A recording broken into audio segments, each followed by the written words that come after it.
Hi welcome back to my channel. இந்த வீடியோவில் flexi cap ஃபண்ட்ஸுக்கும் மல்டி கேப் ஃபண்ட்ஸுக்கும் உள்ள வித்தியாசங்கள் என்ன, அதே மாதிரி இந்தியாவில் பெஸ்ட்டாக பர்ஃபார்ம் பண்ணிருக்க 3 ஃப்ளெக்ஸி கேப் ஃபண்ட்ஸ் என்ன, 3 மல்டி கேப் ஃபண்ட்ஸ் என்ன, அந்த ஃபண்ட்ஸ் லாஸ்ட் 3 இயர்ஸில் எப்படி பர்ஃபார்ம் பண்ணியிருக்கு அப்படிங்கிறத தான் இந்த வீடியோவில் உங்களுக்கு நான் எக்ஸ்பிளைன் பண்ண போகிறேன். வாங்க வீடியோக்கு போகலாம். ஃப்ளெக்ஸி கேப் ஃபண்ட்ஸ்லையும் சரி மல்டி கேப் ஃபண்ட்ஸ்லையும் சரி அந்த அசட் மேனேஜ்மெண்ட் கம்பெனிஸோட ஃபண்ட் மேனேஜர்ஸ் வந்து வேரியஸ் மார்க்கெட் கேப் இருக்க கம்பெனிஸில் வந்துட்டு இன்வெஸ்ட் பண்ணுவாங்க. இதில் மல்டி கேப்பில் பார்த்தீங்கன்னா உங்கள் ஃபண்ட் மேனேஜர் வந்து கம்பல்சரி 25% லார்ஜ் கேப்லேயும் 25% மிட் கேப்லேயும் 25% ஸ்மால் கேப்லேயும் இன்வெஸ்ட் பண்ணியே ஆகணும். சிம்பிளாக சொல்லணுன்னா நீங்கள் ஒரு multi cap fund monthly SIP பண்ணுறீங்க 1000 ரூபாய்க்குன்னா நீங்கள் கொடுக்குற 1000 ரூபாயில் 250 ரூபாய்க்கு அவங்க லார்ஜ் கேப்பில் தான் இன்வெஸ்ட் பண்ணணும், 250 ரூபாய்க்கு மிட் கேப்பில் இன்வெஸ்ட் பண்ணணும் கம்பல்சரி. அதே மாதிரி 250 ரூபாய்க்கு ஸ்மால் கேப்பில் இன்வெஸ்ட் பண்ணியே ஆகணும். இதே பார்த்தீங்கன்னா ஃப்ளெக்ஸி கேப் ஃபண்ட்ஸுக்கு இந்த மாதிரி ஒரு ரெஸ்ட்ரிக்ஷன் கிடையாது. உங்கள் ஃபண்ட் மேனேஜர் வந்து எப்படி வேணாலும் அவங்க அசட் அலோகேட் பண்ணிக்கலாம் அந்த 1000 ரூபாய் வச்சு. அதுக்கு காரணம் என்னன்னு பார்த்தீங்கன்னா மல்டி கேப் ஃபண்ட்ஸுக்கு வந்துட்டு 75% வந்து ஈக்விட்டியில் உங்களுக்கு 25% 3 மார்க்கெட் கேப்லேயுமே வந்து கம்பல்சரி இன்வெஸ்ட் பண்ணுங்கிறது ரூல்ஸாக வச்சுருக்காங்க செபி. இதனால தான் வந்துட்டு உங்கள் ஃபண்ட் மேனேஜர் வந்துட்டு 25% லார்ஜ் மிட் அண்ட் ஸ்மால்னு சொல்லி 3 கேப்லையுமே அவங்க இன்வெஸ்ட் பண்ண வேண்டிய கட்டாயத்தில் இருக்காங்க. இதே ஃப்ளெக்ஸி கேப் ஃபண்ட்ஸுக்கு வந்துட்டு இந்த மாதிரி செபியோட கைட்லைனோ இந்த ரெஸ்ட்ரிக்ஷனோ எதுவும் கிடையாது. ஸோ அதனால் ஃப்ளெக்ஸி கேப் ஃபண்ட்ஸில் இருக்க ஃபண்ட் மேனேஜர் வந்து பேசிக்கலி அவங்களுக்கு ஃபுல் ஃப்ளெக்சிபிலிட்டி இருக்குது. அவங்க எப்படி வேணாலும் ஃபண்ட் அலோகேட் பண்ணலாம்.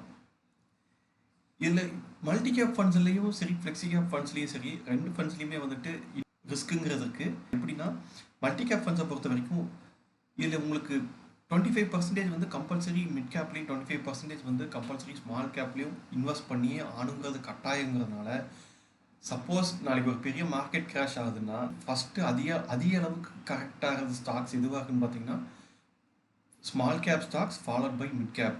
பட் ஒரு லார்ஜ் கேப் ஸ்டாக்ஸுங்கிறது வந்துட்டு ஸ்மால் கேப் கரெக்டாக அளவுக்கோ ஒரு மிட் கேப் ஸ்டாக் கரெக்டாக அளவுக்கோ கரெக்ட் ஆகாது. ஸோ இந்த ரிஸ்க் வந்து மல்டி கேப் ஃபண்ட்ஸில் இருக்குது. ஃப்ளெக்ஸி கேப் ஃபண்ட்ஸை பொறுத்த வரைக்கும் உங்களோட ஃபண்ட் மேனேஜர் ஒரு அன்ஸ்கில்டு ஃபண்ட் மேனேஜராக இருக்காரு, இல்லாட்டி அவர் வந்து ஒரு தப்பான கேல்குலேஷன் போட்டு ஒரு தப்பான மார்க்கெட் கேப்பில் அதிக எக்ஸ்போஷர் வாங்கி வச்சுட்டாருன்னா அதுவே ஒரு பெரிய ரிஸ்க்காக வர்றதுக்கு சான்சஸ் இருக்குது. ஸோ உங்களோட ரிஸ்க்குங்கிறது வந்துட்டு நம்ம பண்ணுற இன்வெஸ்ட்மெண்ட்டுங்கிறத விட உங்கள் ஃபண்ட் மேனேஜர் பண்ணுற மூளை தான் பெரிய அளவு ரிஸ்க் இருக்குது இந்த ஃப்ளெக்ஸி கேப்பில். ஸோ அவர் கரெக்டான மூவ்ஸை மேக் பண்ணுற வரைக்கும் நம்மளுக்கு எந்த ப்ராப்ளம் இல்லை. அவர் ஒரு தப்பான டைமில் ஒரு தப்பான மூவ் பண்ணுறாருன்னா அதுவே நம்மளுக்கு பேக் ஃபயர் ஆகிடும். ஸோ இது ஒரு பெரிய ரிஸ்க்கு ஃப்ளெக்ஸி கேப் ஃபண்ட்ஸில் இருக்குது. ரிட்டர்ன்ஸை பொறுத்த வரைக்கும் பார்த்தீங்கன்னா ஃப்ளெக்ஸி கேப் ஃபண்ட்ஸில் வந்துட்டு உங்களோட மேனேஜர் வந்து நல்ல ஸ்கில்டாக இருக்கார், அவர் வந்துட்டு நல்ல ரிட்டர்ன்ஸ் வந்து ஜென்ரேட் பண்ணி தராருங்கிற போதில் வந்து உங்களுக்கு வந்து இதில் வந்துட்டு ரிட்டர்ன்ஸுக்கு வந்து பெரிய லெவலில் கிடைக்க சான்ஸ் இருக்குது. ஸோ மல்டி கேப் ஃபண்ட்ஸை பொறுத்த வரைக்கும் நீங்கள் 3 கேப்ஸில் இருக்க ஸ்டாக்ஸ்லையுமே வந்து நீங்கள் வந்துட்டு இன்வெஸ்ட் பண்ணுறதுனால வந்து உங்களுக்கு ஒரு பேலன்ஸ்டான ரிட்டர்ன்ஸ் கிடைக்க சான்ஸ் இருக்குது. இப்போ ஃபண்ட் மேனேஜர்ஸோட ரோல்ஸை பார்த்தீங்கன்னா ஃப்ளெக்ஸி கேப் ஃபண்ட்ஸில் பொறுத்த வரைக்கும் ஃபண்ட் மேனேஜருக்கு வந்து ஒரு ஹைலி ஃப்ளெக்சிபிளான ரோல் தான். ஏன்னா அவங்களுக்கு வந்துட்டு எந்த மார்க்கெட் கேப்பில் இருக்கிற ஸ்டாக்கை வேணாலும் வாங்குறதுக்கு அவங்களுக்கு ஃபுல் ரைட்ஸ் இருக்குது.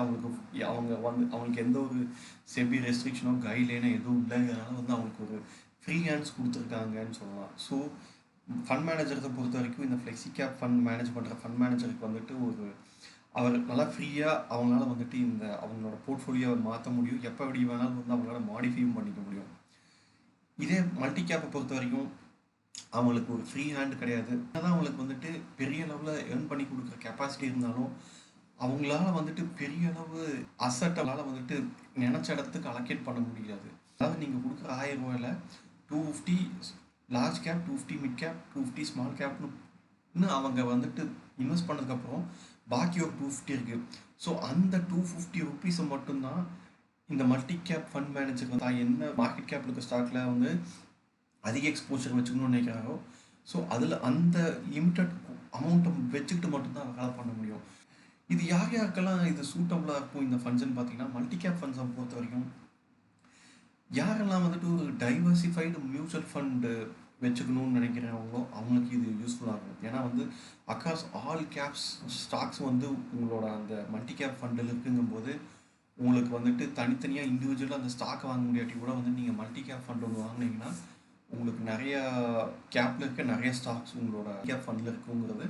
ஸோ அந்த வகையில் உங்களுக்கு வந்துட்டு ஒரு பேலன்ஸ்டாகவும் ஒரு டைவர்சிஃபைடான ஒரு மியூச்சுவல் ஃபண்டு மேனேஜ் பண்ணணும்னு நினைக்கிறவங்களுக்கு இந்த மல்டி கேப் ஃபண்டு சூட்டாகலாம் இருக்கும்.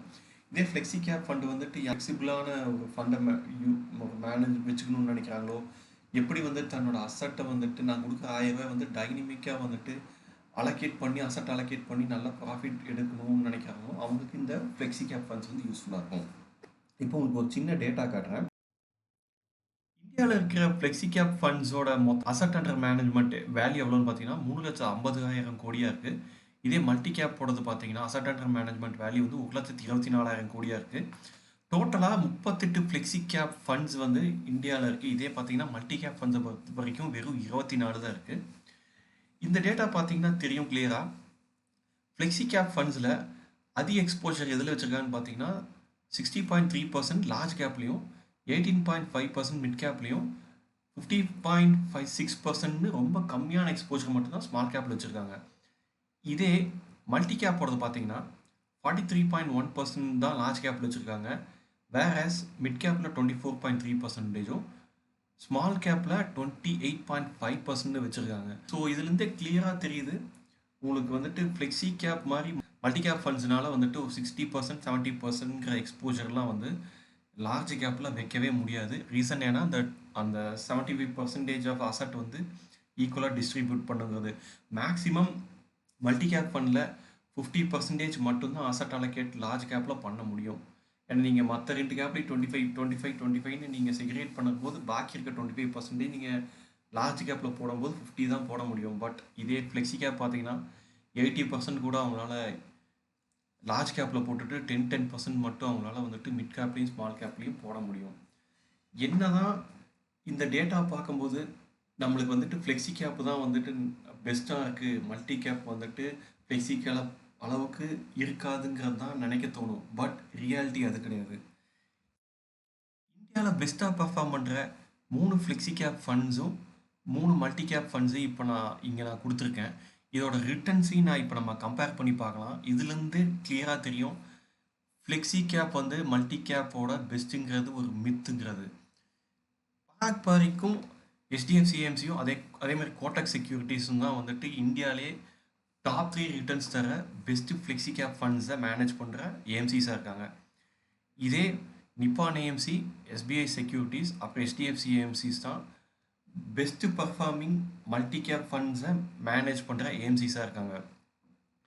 இதில் இப்போ நம்ம ரிட்டர்ன் ஆன் இன்வெஸ்ட்மெண்ட் 1 இயர் பேசிஸில் பார்த்தீங்கன்னா பராக் 39.18%, HDFC AMC 44.72%, Kotak securities 39.95% 1 year பேசிஸில் ஃப்ளெக்ஸி கேப்ஸில் ரிட்டர்ன்ஸ் கொடுத்துருக்காங்க. இந்த ரிட்டர்ன்ஸை நம்ம 1 இயர் ரிட்டர்ன்ஸ் அதாவது மல்டி கேப் ஃபண்ட்ஸோட கம்பேர் பண்ணும்போது நிப்பான் வந்து பார்த்தீங்கன்னா 54.76% கொடுத்துருக்காங்க. இந்த ரிட்டர்ன்ஸ் எந்த ஃப்ளெக்ஸி கேப் ஃபண்ட்ஸிலும் கொடுக்கல. இதே SBI செக்யூரிட்டிஸ் பார்த்தீங்கன்னா 38.17% கொடுத்துருக்காங்க. HDFC AMC பார்த்தீங்கன்னா 50.64% கொடுத்துருக்காங்க. இந்த ரிட்டர்ன்ஸையும் இந்த 3 ஃப்ளெக்ஸி கேப் ஃபண்ட்ஸால் மேட்சே பண்ண முடியல. இதே 2 இயர் ரிட்டர்ன்ஸில் பார்த்தீங்கன்னா ஃப்ளெக்ஸி கேப்பில் வந்துட்டு பராக் 29.4% ரிட்டர்னும், HDFC AMC 34.34% ரிட்டர்னும், கோட்டக் செக்யூரிட்டிஸ் 29.55% ரிட்டர்ன்ஸ் கொடுத்துருக்கு. இதே 2 இயர் பேசிஸில் மல்டி கேப் ஃபண்ட்ஸில் பார்த்தீங்கன்னா நிப்பான் AMC 42.41% ரிட்டர்ன் கொடுத்துருக்காங்க. எகெயின் இந்த 3 ஃப்ளெக்ஸி கேப் ஃபண்ட்ஸோட பெஸ்ட்டான ரிட்டர்ன்ஸ் வந்து 2 இயர் பேசிஸில் நிப்பான் AMCயோட மல்டி கேப் ஃபண்ட்ஸ் கொடுத்துருக்கு. SBI செக்யூரிட்டிஸ் பார்த்தீங்கன்னா 2 இயர் பேசிஸில் 26.51% ரிட்டர்னும், HDFC AMCயோட மல்டி கேப் ஃபண்ட் வந்து 40.48% ரிட்டர்னும் கொடுத்துருக்கு. எகெயின் HDFC AMCயோட மல்டி கேப் ஃபண்ட் வந்துட்டு இந்த 3 ஃப்ளெக்ஸி கேப் ஃபண்ட்ஸோட பெஸ்ட்டான ரிட்டர்ன்ஸ் 2 இயர் பேசிஸில் கொடுத்துருக்கு. இதே 3 இயர் பேசிஸில் பார்த்தீங்கன்னா Parag flexi cap fund 22.01%, HDFC AMCயோட ஃப்ளெக்ஸி கேப் ஃபண்ட் 25.71%, அதே மாதிரி கோட்டக் செக்யூரிட்டிஸோட ஃப்ளெக்ஸி கேப் ஃபண்ட் 19.04% ரிட்டர்ன் கொடுத்துருக்கு. இதே நிப்பான் AMCயோட மல்டி கேப் ஃபண்ட் பார்த்தீங்கன்னா 3 இயர் பேசிஸில் 32.18% ரிட்டர்ன் கொடுத்துருக்கு. இந்த ரிட்டர்னும் பார்த்தீங்கன்னா இந்த 3 ஃப்ளெக்ஸி கேப் ஃபண்ட்ஸோட ஜாஸ்தியான ரிட்டர்னாக இருக்குது.